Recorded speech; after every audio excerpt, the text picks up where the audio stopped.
Hello friends, welcome to study tricks. इस lecture series में हम डिस्कस कर रहे हैं एनसीईआरटी सार संग्रह बुक को, जो कि महेश कुमार बड़वाल द्वारा लिखी गई है। फ्रेंड्स, आप कोई भी कम्पिटेटिव एग्जाम देने जा रहे हैं और फास्टेस्ट रिवीजन करना चाहते हैं तो इस बुक से कर सकते हैं।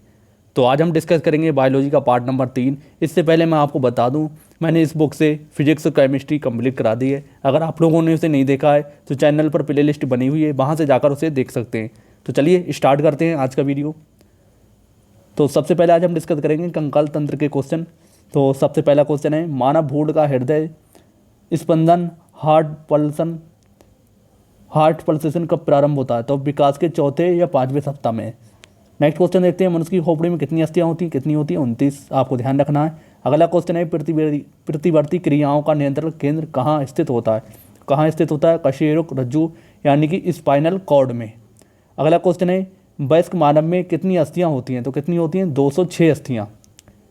अगला पॉइंट हमारा, नाखून करते समय दर्द नहीं होता है क्योंकि नाखून मृत कोशिकाओं के द्रव द्वारा बने होते हैं जिनमें रक्त संचरण नहीं होता है। तो आपको इस पॉइंट को ध्यान रखना है। अगला क्वेश्चन देखते हैं, हमारे शरीर का सबसे दृढ़ भाग कौन सा है? तो कौन सा है? दंतवल्क यानी कि इनेमल। आपको इसे ध्यान रखना। अगला क्वेश्चन है, शल्य क्रिया में आर्थोप्लास्टी का कार्य क्या है? तो जोड़ का प्रतिस्थापन यानी जॉइंट रिप्लेसमेंट करना। अगला पॉइंट हमारा, मानव शरीर की सबसे छोटी हड्डी कान की होती है जिसे स्टेपीज कहा जाता है। इंपॉर्टेंट है, हर एग्जाम में क्वेश्चन पूछा जा चुका है। अगला क्वेश्चन है, मानव शरीर की सबसे लंबी अस्थि कौन सी है? कौन सी है? फीमर। कहाँ पाई जाती है? जांग में। अगला क्वेश्चन है, कशेरुक रज्जु यानी स्पाइनल कॉर्ड में कितने जोड़ी तंत्रिकाएं नर्व होती हैं? तो कितनी होती हैं? 31 जोड़ी। अगला क्वेश्चन है, मनुष्य के शरीर में पसलियों के कितने जोड़े पाए जाते हैं? तो कितने जोड़े पाए जाते हैं? 12 जोड़े। आपको इसको भी ध्यान रखना है। अगला पॉइंट देखते हैं, मानव शरीर की डिम्ब वाहिनी नली यानी कि फैलोपियन ट्यूब में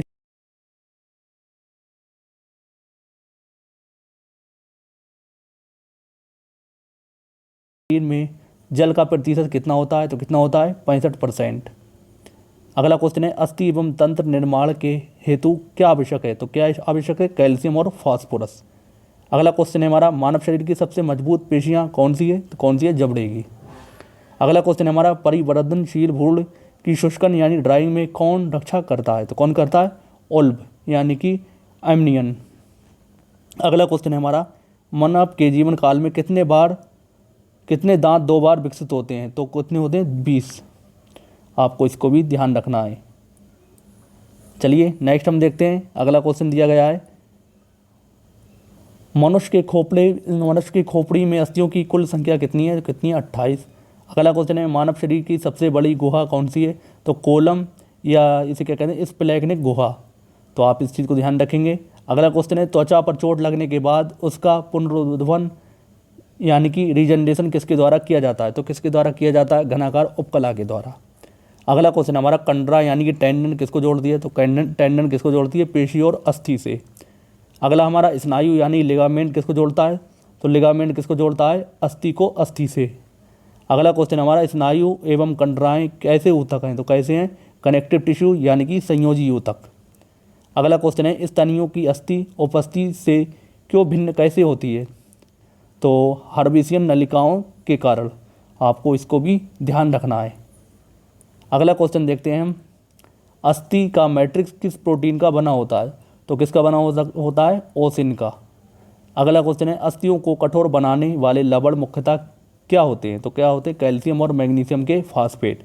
अगला क्वेश्चन हमारा, कौन लसिका यानी कि लिम्फ में कौन रुधिराणु की अनुपस्थिति होती है? तो कौन से रुधिराणु की अनुपस्थिति होती है? लाल रुधिराणु यानी कि आरबीसी की। नेक्स्ट क्वेश्चन हमारा, कौन सा प्रोटीन त्वचा, बाल, नाखून, सींग तथा खुर के निर्माण में सहायक है? तो कौन सा है? केराटिन। अगला क्वेश्चन हमारा, अस्थियों में कौन सा प्रोटीन पाई जाती है? तो अस्थियों में कौन सी प्रोटीन पाई जाती है? ओसिन। अगला क्वेश्चन है हमारा, अस्थियों में मुख्यतः कौन से अकार्बनिक पदार्थ पाए जाते हैं? तो कौन से पाए जाते हैं? कैल्शियम तथा मैग्नीशियम फॉस्फेट। अगला क्वेश्चन हमारा, मज्जा गुहा यानी मैरो कैविटी का निर्माण किस प्रकार की कोशिकाएं करती हैं? तो कौन करती हैं? ओस्टियोक्लास्ट। अगला क्वेश्चन हमारा, अस्थियों का निर्माण किन ऊतकों से होता है? तो कौन से ऊतकों से होता है? संयोजी ऊतकों द्वारा। आपको इसको भी ध्यान रखना है। नेक्स्ट क्वेश्चन हमारा, शिशुओं के शिशुओं में कुल कितनी अस्थियाँ पाई जाती हैं, तो कितनी पाई जाती हैं, 300। नेक्स्ट क्वेश्चन है, मानव शरीर के किस अंग में सबसे अधिक अस्थियों की संख्या होती है, तो कहाँ पर होती है, हाथ में। अगला क्वेश्चन हमारा, किस प्रकार की संधियों द्वारा हमारी खोपड़ी की अस्थियां परस्पर जुड़ी होती है, तो किसके द्वारा जुड़ी होती है, अचल संधि के द्वारा। नेक्स्ट क्वेश्चन है, मनुष्य के कंकाल में कब्जा संधि यानी कि हिंज जॉइंट का एक उत्कृष्ट उदाहरण किन अस्थियों की संधि में मिलता है, तो किसमें मिलता है, अल्ना एवं ह्यूमरस में। आप इस चीज़ को ध्यान रखेंगे। नेक्स्ट पॉइंट आपको दिया गया है, मनुष्य की शेरली मेखला में 3 अस्थियां स्टियम, एलियम और एवं फीबियस हैं, तो आप इस चीज़ को ध्यान रखेंगे। नेक्स्ट क्वेश्चन हम देखते हैं श्वसन तंत्र यानी कि रेस्पिरेटरी सिस्टम से। तो पहला क्वेश्चन है हमारा, श्वसन में बाहर निकली वायु में कार्बन डाइऑक्साइड की लगभग कितनी मात्रा होती है, तो कितनी होती है, 4%। नेक्स्ट क्वेश्चन है, अधिकतर कीट किस प्रकार श्वसन क्रिया करते हैं, तो कैसे करते हैं, श्वसनली प्रणाली के द्वारा।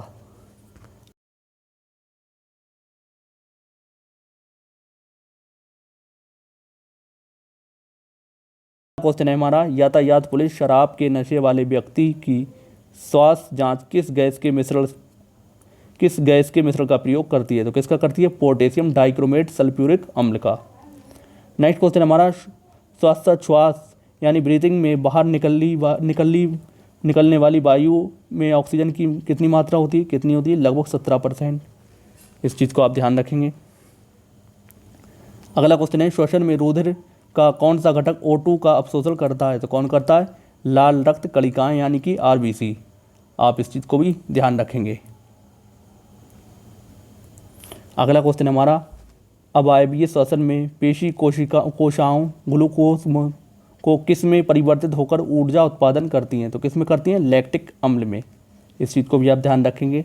अगला क्वेश्चन है, भोजन निगलते समय श्वसन मार्ग किस अंग द्वारा बंद हो जाता है, तो किसके द्वारा बंद हो जाता है, इपिग्लॉटिस के द्वारा।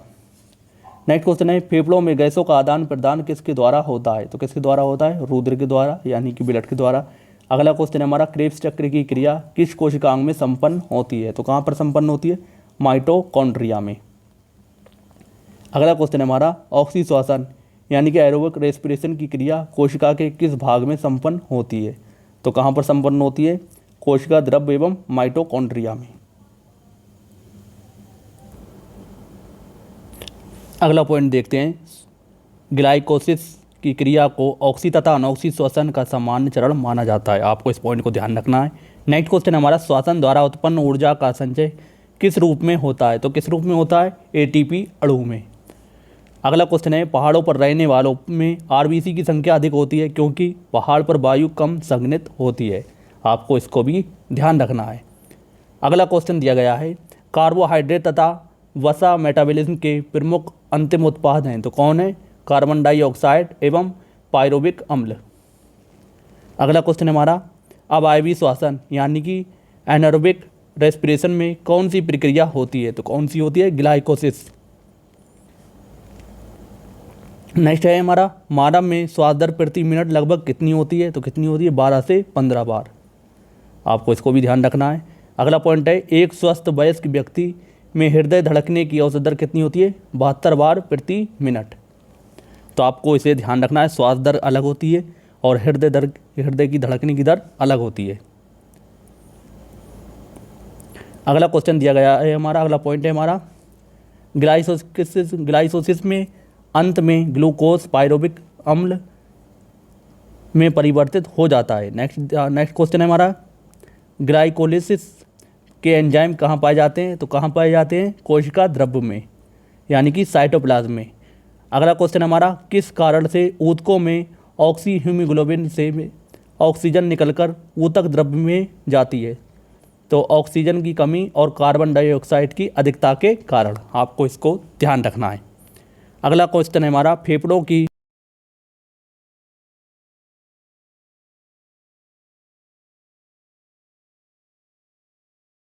अगला हमारा क्वेश्चन है, मानव शरीर में श्वसन केंद्र कहाँ स्थित होता है, तो कहाँ पर होता है, मेडुला ऑब्लांगेटा पॉन्स में।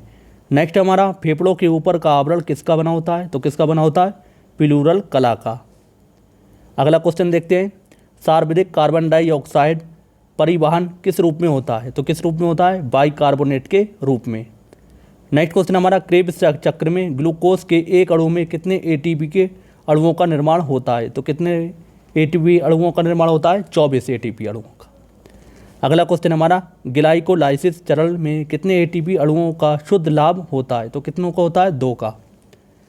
अगला क्वेश्चन हमारा, किण्वन यानी कि फर्मेंटेशन अर्थात अनोक्सी श्वसन की खोज सर्वप्रथम किसने की थी? तो किसने की थी? लुई पास्टर ने। और किसमें की थी? ईस्ट में। आपको इसे भी ध्यान रखना है। अगला क्वेश्चन हमारा, फेफड़ों तथा अशुद्ध रक्त डीऑक्सीजनेटेड ब्लड किसके द्वारा पहुंचाया जाता है? किसके द्वारा पहुंचाया जाता है? फुफ्फुस धमनी यानी कि पल्मोनरी आर्टरी के।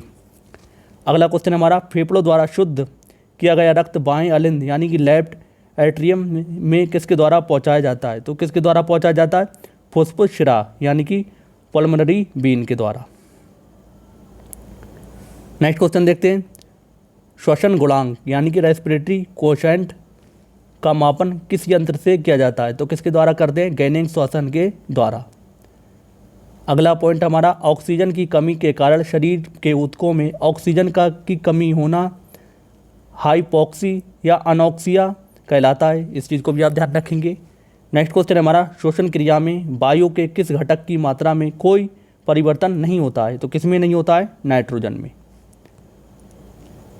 नेक्स्ट हम देखते हैं पाचन तंत्र से यानी कि डाइजेस्टिव सिस्टम से क्वेश्चन। तो पहला क्वेश्चन है, लार किसके पाचन में सहायक होती है? तो स्टार्च के। इम्पोर्टेंट है। नेक्स्ट है हमारा, वसा का पाचन करने वाले लाइपेज नामक एंजाइम किस अंग द्वारा स्रावित होते हैं? तो किसके द्वारा स्रावित होते हैं? यकृत के द्वारा। अगला क्वेश्चन है, लाइपेज द्वारा वसा के जलीय अपघटन के पश्चात क्या प्राप्त होता है? तो क्या प्राप्त होता है? बसीय अम्ल और ग्लिसरॉल। अगला क्वेश्चन हमारा, कौन सा पाचन हार्मोन छोटी आंत से स्रावित होता है? तो कौन सा होता है? सीक्रेटिन। अगला क्वेश्चन हमारा, पित्त का संचयन कहाँ होता है? तो कहाँ पर होता है? पित्ताशय यानी कि गॉल ब्लैडर में। अगला पॉइंट है, पित्त यानी बाइल का निर्माण यकृत लीवर में होता है। ये वसा को बसीय अम्लों यानी कि फैटी एसिड में तोड़कर पाचन में सहायता करता है। तो इस पॉइंट को आप ध्यान रखेंगे। नेक्स्ट क्वेश्चन है हमारा, किस अंग में प्रोटीन का पाचन पूर्ण होता है? तो किस में होता है? आंत में। इसको भी आप ध्यान रखेंगे। नेक्स्ट क्वेश्चन देखते हैं, अमाशय की भित्ति में कौन सा हार्मोन स्रावित होता है? तो अमाशय की भित्ति से कौन सा हार्मोन स्रावित होता है? ग्रेस्टिन। अगला क्वेश्चन है, लार का टाइलिन एंजाइम किस माध्यम में क्रियाशील होता है? तो किस में होता है? हल्के अम्लीय माध्यम में। अगला क्वेश्चन है हमारा, अमाशय यानी कि स्टमक की दीवार का पेशी संकुचन मस्कुलर कंट्रैक्शन क्या कहलाता है? तो क्या कहलाता है? क्रमकुचन। अगला क्वेश्चन है, पाचन तंत्र में के किस रस में कोलेस्ट्रॉल पाया जाता है? तो किस में पाया जाता है? पित्त में। अगला क्वेश्चन है, कार्बोहाइड्रेट किस रूप में शरीर में संग्रहित होता है? तो किस में होता है? ग्लाइकोजन के रूप में। अगला क्वेश्चन है हमारा, अमाशय में भोजन के जीवाणु को नष्ट कौन करता है? तो कौन करता है? आपको इसे भी ध्यान रखना है, हाइड्रोक्लोरिक एसिड। अगला क्वेश्चन देखते हैं, मानव शरीर की किस संरचना में कृमि रूप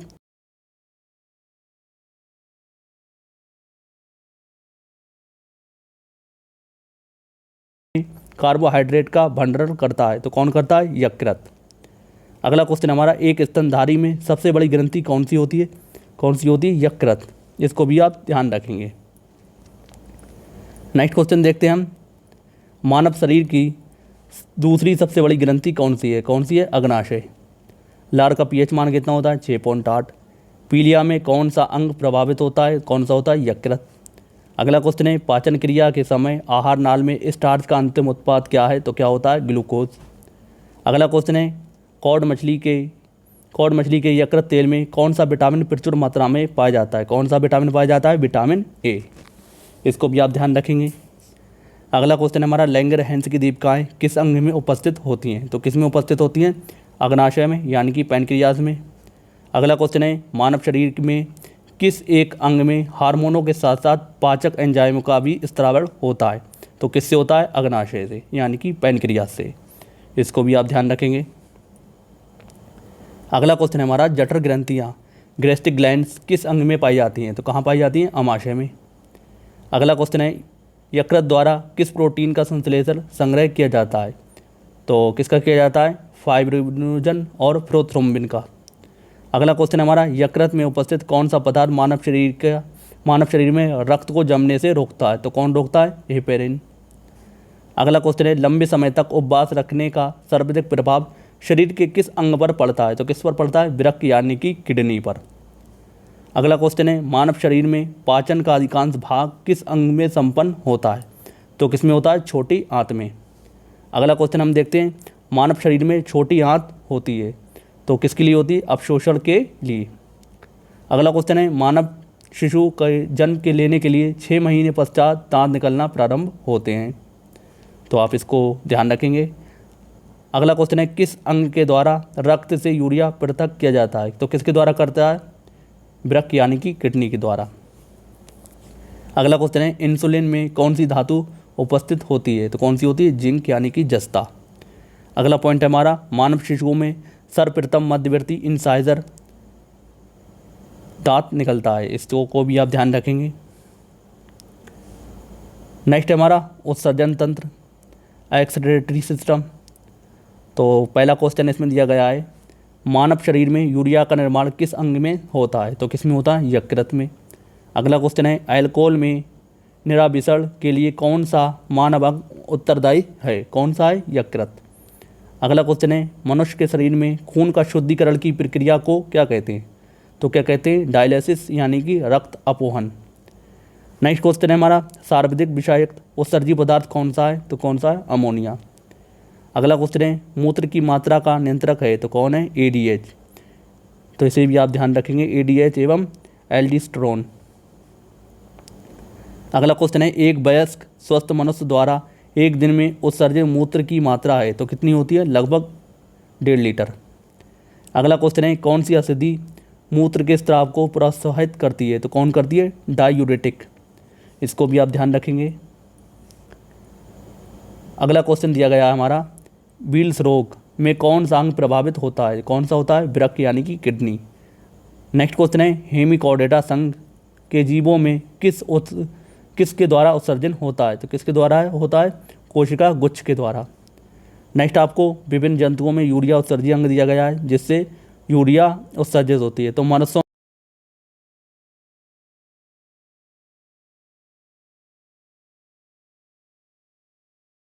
से, झींगा मछली में हरित ग्रंथियों से, फीताकृमि में फ्लेम कोशिकाओं से, आर्थ्रोपोडा में मैली पीगी नलिकाओं से, सेलिन्ट्रेट्रा में त्वचा सतह व मुख से। तो इसको भी आप ध्यान रखेंगे। वृक्क में पथरी, किडनी स्टोन, यूरिक अम्ल, कैल्शियम ऑक्सलेट तथा कैल्शियम फॉस्फेट के कारण बनती है, तो इसको भी आप ध्यान रखेंगे। नेक्स्ट क्वेश्चन दिया गया है हमारा, गुर्दे की कार्यात्मक इकाई क्या है, तो क्या होती है, नेफ्रॉन। अगला क्वेश्चन है, नाखूनों में कौन सा प्रोटीन पाया जाता है, तो कौन सा पाया जाता है, कैरोटिन।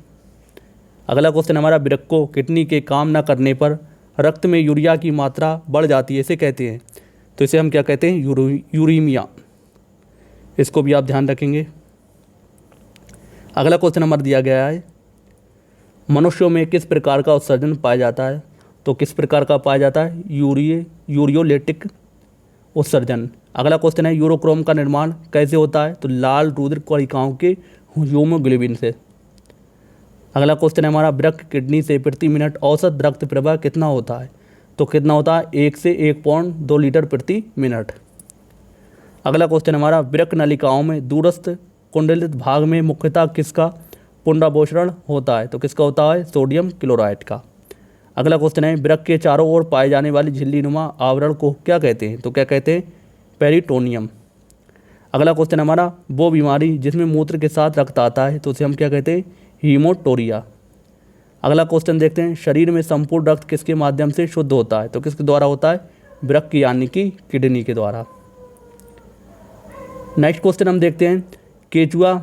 अगला पॉइंट दिया गया है, केचुआ मुख्य रूप से अमोनोलिटिक अमोनिया उत्सर्जन जंतु है, किंतु पर्याप्त जल में प्राप्त न होने पर यूरियोलिटिक यूरिया उत्सर्जक हो जाता है, तो आप इसको भी ध्यान रखेंगे। नेक्स्ट आपको कशेरुकी जंतुओं में उत्सर्जी अंग दिए गए हैं। सबसे पहला वृक्क यानी किडनी। तो रुधिर में उत्सर्जी पदार्थ क्या होते हैं, रुधिर में मूत्र के रूप में अत्यधिक जल व नाइट्रोजन अपशिष्ट पदार्थ जैसे यूरिया आदि का उत्सर्जन होता है। नेक्स्ट आपको फेफड़े। तो अमोनिया को यूरिया से परिवर्तित करता है। अगला यकृत यानी लीवर, तो नाइट्रोजनी पदार्थ का निष्कर्षण करता है। नेक्स्ट हमारा आंत यानी कि इंस्टाइन, तो कैल्शियम व धातुओं के लवण को आवश्यकता से अधिक मात्रा का उत्सर्जन करता है। अगर आवश्यकता से ज़्यादा हो जाएगा तो ज़्यादा हो जाएगा तो क्या करेगा, ये उत्सर्जित कर देगा। अगला क्वेश्चन है, जलीय प्राणियों में नाइट्रोजन विनिमय से उत्पादित होता है, तो क्या उत्पादित होता है, अमोनिया। इस चीज़ को भी आप ध्यान रखेंगे। अगला क्वेश्चन दिया गया है, गठिया रोग यानी कि एर्थराइटिस का कारण क्या है, तो रक्त में प्रभावित यूरिक एसिड को सोडियम यूरेट क्रिस्टलों के रूप में जोड़ों में एकत्र होना। नेक्स्ट हमारा आमाशय की दीवार पर पेशीय संकुचन कहलाता है, तो क्या कहलाता है, पेरिस्टिलिस। इसको भी आप ध्यान रखेंगे। अगला है, मूत्र की मात्रा का नियंत्रक है एडीएच एवं एल्डिस्ट्रोन। अगला पॉइंट दिया गया है, डाययूरोसिस की स्थिति ग्लूकोज का उत्सर्जन बढ़ जाता है। डाययूरोसिस की स्थिति में क्या होता है, ग्लूकोज का उत्सर्जन बढ़ जाता है। नेक्स्ट आपको दिया गया है तंत्रिका तंत्र यानी कि नर्वस सिस्टम से क्वेश्चन। तो चलिए पहला क्वेश्चन देखते हैं। मानव शरीर की प्रतिवर्ती क्रियाएं यानी कि रिफ्लेक्सिव एक्शन का नियंत्रक केंद्र कहाँ स्थित होता है, कहाँ पर स्थित होता है, मेंड्यूला ऑब्लांगेटा में। अगला क्वेश्चन है, हृदय की धड़कन की गति किसके द्वारा मापी बढ़ती है, तो किसके द्वारा बढ़ती है, अनुकंपी तंत्रिकाओं द्वारा। अगला क्वेश्चन है, प्रेरक कौशल यानी मोटर स्किल मस्तिष्क के कौन से भाग से संबंधित है, तो किससे संबंधित है, ललाट भाग यानी कि फ्रंटल लोब से। अगला क्वेश्चन है, मानव के मस्तिष्क का सबसे बड़ा भाग कौन सा है, तो कौन सा है,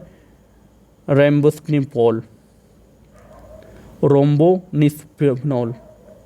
तो इसको भी आप ध्यान रखेंगे, थोड़ा अजीब सा नाम है। चलिए अगला पॉइंट देखते हैं। तंत्रिका तंत्र यानी नर्वस सिस्टम के अध्ययन को तंत्रिका विज्ञान यानी न्यूरोलॉजी कहते हैं, तो आपको न्यूरोलॉजी ध्यान रखना है, यही आपसे पूछा जाएगा। अगला क्वेश्चन है, कम नींद आने के लिए किस चिकित्सा शब्दावली का प्रयोग किया जाता है, तो किसका करते हैं, अनिद्रा का, तो इंसोमेनिया का यानी कि स्लीपलेसनेस का। अगला क्वेश्चन है, मस्तिष्क का कौन सा भाग गुरुत्वाकर्षण के विरुद्ध शरीर का समर्थन करता है, तो कौन करता है, अंतराली केंद्रक यानी कि इंटरसेशनल न्यूक्लियस। अगला क्वेश्चन है, औसतन एक समान मानव मस्तिष्क का भार कितना होता है, तो 1.36 किलोग्राम। अगला क्वेश्चन हमारा, शरीर में प्रतिवर्ती क्रियाओं का नियंत्रण एवं समन्वय कौन करता है, तो कौन करता है, मेरुज्जू यानी कि स्पाइनल कॉर्ड। इसको भी आप ध्यान रखेंगे। अगला पॉइंट दिया गया हमारा, सेरिब्रल पाल्सी का मस्तिष्क संबंधी विकार है जो सामान्यतः छोटे बच्चों में पाया जाता है। इसको भी आप ध्यान रखेंगे। नेक्स्ट क्वेश्चन है, तंत्र का विकास सर्वप्रथम किस जीव में माना जाता है, तो किस में माना जाता है, हाइड्रा में। आपको इसको भी ध्यान रखना है। नेक्स्ट क्वेश्चन है, मनुष्य में कपालीय तंत्रिकाओं यानी कि क्रैनियल नर्वस की संख्या होती है, तो कितनी होती है, 12 जोड़ी। अगला क्वेश्चन है, मनुष्य में मेरी तंत्रिकाओं की संख्या कितनी होती है, तो कितनी होती है, 31 जोड़ी। इसको भी आप ध्यान रखेंगे। अगला क्वेश्चन देखते हैं, मानव शरीर में भूख तथा तृप्ति मस्तिष्क के किस भाग द्वारा नियंत्रित होता है, तो किसके द्वारा नियंत्रित होता है, हाइपोथैलेमस के द्वारा। अगला क्वेश्चन हमारा, डायलेक्सिया नामक बीमारी मानव शरीर के किस अंग से संबंधित है, किससे संबंधित है, ब्रेन से यानी कि मस्तिष्क से। अगला क्वेश्चन है, शरीर के अन्य सभी अंगों की तुलना में किस अंग को ऑक्सीजन की आवश्यकता सर्वाधिक होती है, किसको होती है, मस्तिष्क को। अगला क्वेश्चन है, तंत्रिका ऊतक का प्रमुख कार्य क्या है, तो क्या होता है, उत्तेजनाओं को प्राप्त करना तथा मेरुज्जू व मस्तिष्क का आवेग यानी कि इम्पल्स भेजना। तो इसको भी आप ध्यान रखेंगे। अगला क्वेश्चन हमारा दिया गया है, भोजन ग्रहण के पश्चात आहार नाल की तरंग गति और इसकी दीवार की ग्रंथियों को स्त्रावण का उत्तेजन किस तंत्र द्वारा होता है, तो किसके द्वारा होता है, परानुकंपी तंत्र के द्वारा। अगला क्वेश्चन है, कौन सा तंत्र हमारे शरीर में समन्वय का कार्य करते हैं, तो कौन करते हैं, तंत्रिका एवं अंतःस्रावी तंत्र यानी कि इंडोक्राइन सिस्टम। अगला क्वेश्चन है, जो मनुष्य ये नहीं समझ पाता है कि कब उसे भोजन करना या रोक देना चाहिए, वो किस रोग से पीड़ित है, किससे पीड़ित है, बुलिमिया से। अगला क्वेश्चन हमारा, जैविक घड़ी यानी कि बायोलॉजिकल क्लॉक मानव शरीर के किस अंग में स्थित होती है, तो किस में होती है, हाइपोथैलेमस में। अगला क्वेश्चन हमारा, एपिथैलेमस किन ग्रंथियों से निर्मित होता है? किससे होता है? पीनियल ग्रंथि यानी कि हैविनुला के। अगला क्वेश्चन है, मानव शरीर का कौन सा भाग अल्जाइमर रोग से प्रभावित होता है? कौन सा होता है? मस्तिष्क। अगला क्वेश्चन हम देखते हैं, मांसपेशियों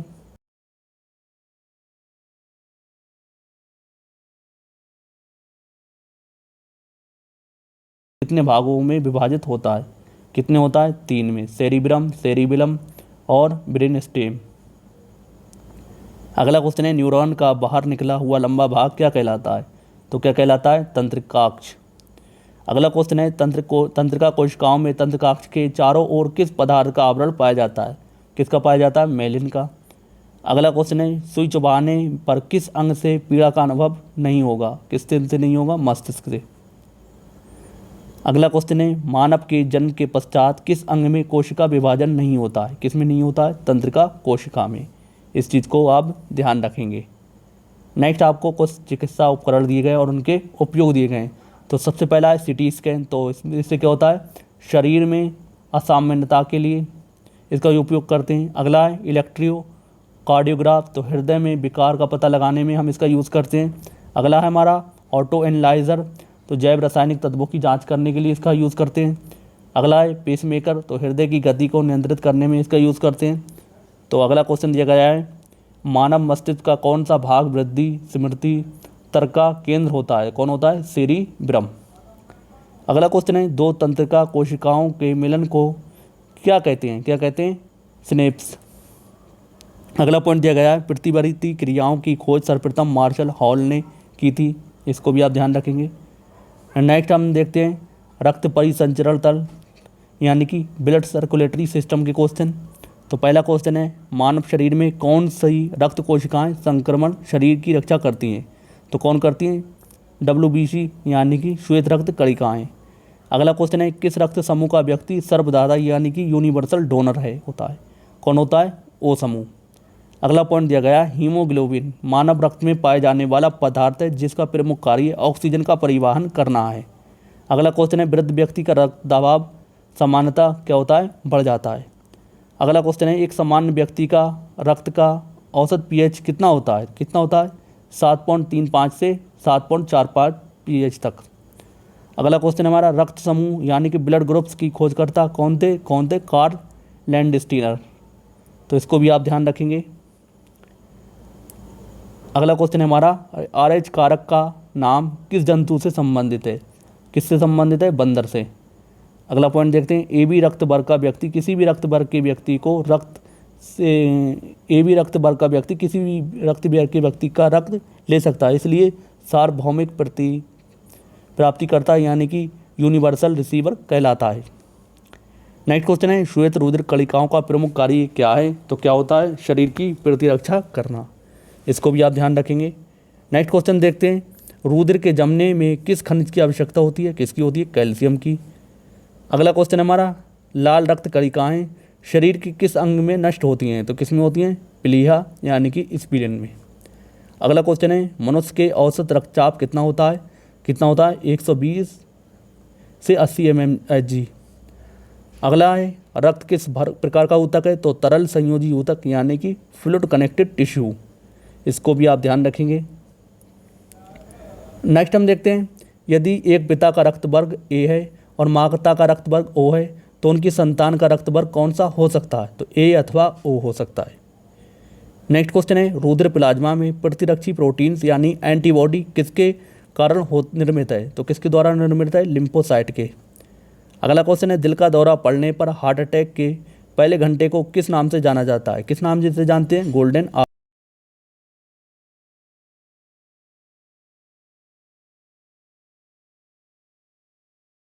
इसको भी आप ध्यान रखेंगे। नेक्स्ट हम देखते हैं, हृदय में संकुचन से धमनियों की दीवारों पर पड़ने वाला दाब रुधिर दाब यानी कि ब्लड प्रेशर कहलाता है। तो इसको भी आप ध्यान रखें। अगला क्वेश्चन दिया गया है, रुधिर में श्वेत रक्त कणिकाओं की अत्यधिक मात्रा में उपस्थिति को किस रोग से किसे जानते हैं? तो किससे जानते हैं? ल्यूकेमिया के अथवा रक्त कैंसर से। अगला क्वेश्चन है, इंसुलिन नामक हार्मोन का मुख्य कार्य रक्त में शर्करा की मात्रा यानी कि शुगर लेवल का नियंत्रण करना होता है। नेक्स्ट क्वेश्चन है, रक्त में ग्लूकोज का स्तर किस में व्यक्त किया जाता है, तो किस में करते हैं, मिलीग्राम प्रति डेसीलीटर में। अगला क्वेश्चन है रक्त का थक्का बनाने में दौरान होने वाली अभिक्रियाएं, तो सबसे पहले है थ्रोम्बोप्लास्टिन प्रोथ्रोम्बिन प्लस कैल्शियम, तो क्या बनाती हैं, थ्रोम्बिन। नेक्स्ट थ्रोम्बिन और फाइब्रोनोजन, तो क्या बनाती है, फाइब्रिन। अगला है फाइब्रिन प्लस रुद्राणु, तो ये क्या करती हैं, रक्त का थक्का बनाती हैं मिलकर। अगला क्वेश्चन दिया गया है जैविक प्रक्रिया को तेज करने में कौन सा पदार्थ उत्तरदायी होता है, कौन होता है, एंजाइम। इसको भी आप ध्यान रखेंगे।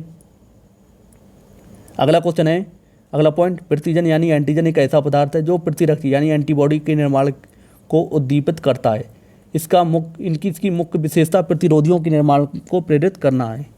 अगला क्वेश्चन है रक्त को हृदय तक पहुंचाने वाली धमनियां क्या कहलाती हैं, तो क्या कहलाती हैं, हृदय धमनियां। तो इस चीज़ को आप ध्यान रखेंगे। अगला क्वेश्चन है लाल रक्त कणिकाएं यानी RBC मुख्यतः कहाँ बनती हैं, कहाँ बनती हैं, अस्थि मज्जा में, बोन मैरो में। अगला क्वेश्चन है प्लाज्मा में जल का प्रतिशत कितना होता है, लगभग 90%। अगला क्वेश्चन है स्टार्च के जल अपघटन में कौन सा एंजाइम बनता है, कौन बनता है, एमाइलेज। अगला पॉइंट दिया गया रक्त का थक्का यानी कि ब्लड क्लोटिंग बनने में फाइब्रिनोजन के फाइब्रिन में परिवर्तन थ्रोम्बिन एंजाइम के कारण होता है। इसको भी आप ध्यान रखेंगे। नेक्स्ट क्वेश्चन दिया गया हमारा हृदय की धड़कन नियंत्रित करने के लिए आवश्यक क्या है, तो सोडियम। अगला क्वेश्चन है एंजाइम एक प्रकार का तो जैव उत्प्रेरक यानी कि बायोकैटलिस्ट होता है।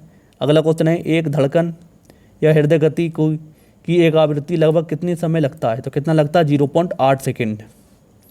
अगला क्वेश्चन है रक्त दाब नियंत्रण किस ग्रंथि द्वारा होता है, तो किसके द्वारा होता है, अधिवृक्क ग्रंथि यानी कि एड्रेनल ग्लैंड के द्वारा।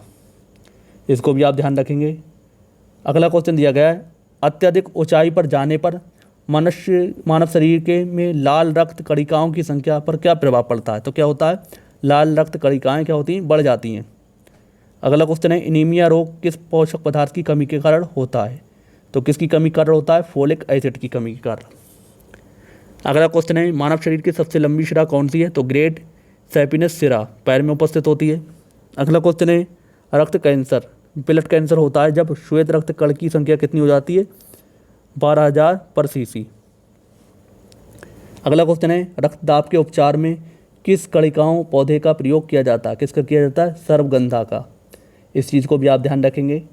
नेक्स्ट क्वेश्चन देखते हैं मानव शरीर की सबसे बड़ी धमनी यानी लार्जेस्ट आर्टरी कौन सी है, तो कौन सी होती है, महाधमनी यानी कि ऑर्टा। अगला क्वेश्चन देखते हैं किस अंग को मानव शरीर का रक्त बैंक कहलाता है, तो कौन सा कहलाता है, पिलिया स्पिलिन। नेक्स्ट क्वेश्चन है रक्तदाब मापने के लिए किस उपकरण का प्रयोग करते हैं, तो किसका करते हैं, स्पेग्नोमैनोमीटर का। तो अशुद्ध रक्त का प्रभाव होता है सबसे पहले हृदय, फिर महाधमनी, फिर धमनियाँ, फिर धमनियाँ, फिर कोशिकाएं, अंग। अगला क्वेश्चन है कोलेस्ट्रॉल का सामान्य सीमा मानव में कितनी होती है, तो 150 से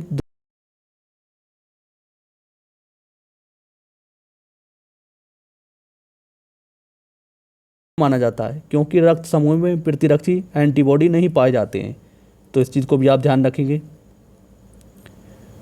अगला क्वेश्चन दिया गया है प्रतिरक्षी एंटीबॉडी क्या है, तो क्या होता है, ग्लाइकोप्रोटीन। अगला क्वेश्चन हमारा सिकल सेल एनीमिया रोग किसकी विकृति में होता है, किसकी विकृति से होता है, RBC की।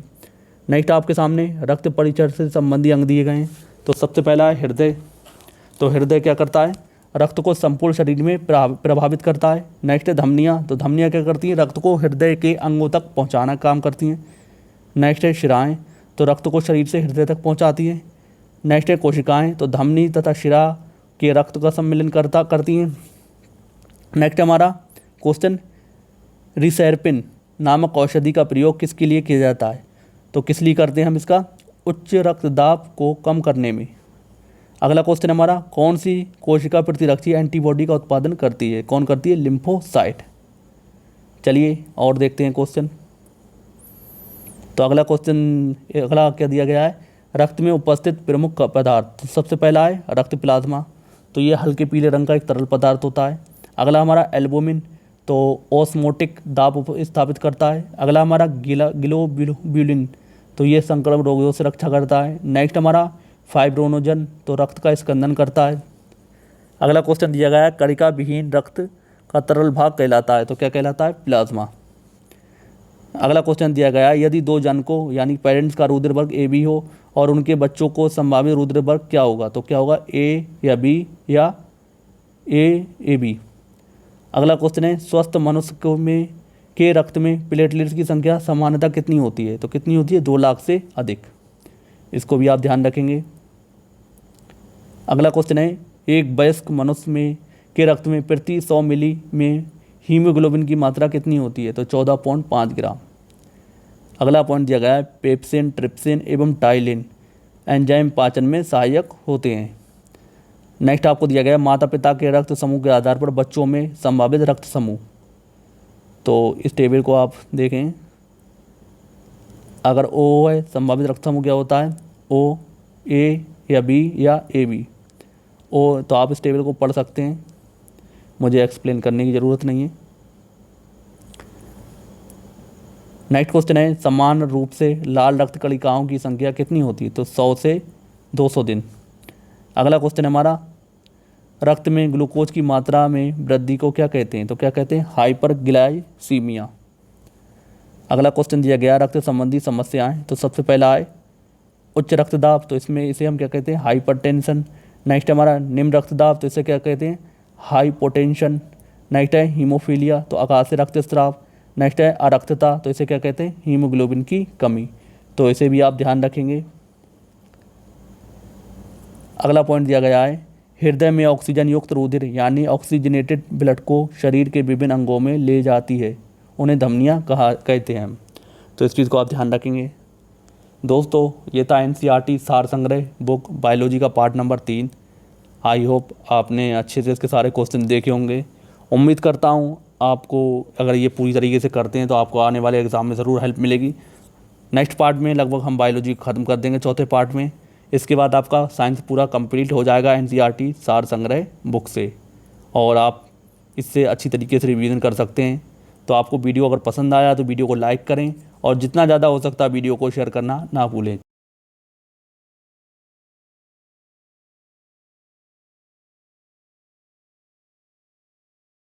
उसका लिंक आपको डिस्क्रिप्शन बॉक्स में मिल जाएगा। तो मिलते हैं नेक्स्ट वीडियो में नए प्रैक्टिस सेट के साथ। तब तक के लिए जय हिंद, जय भारत।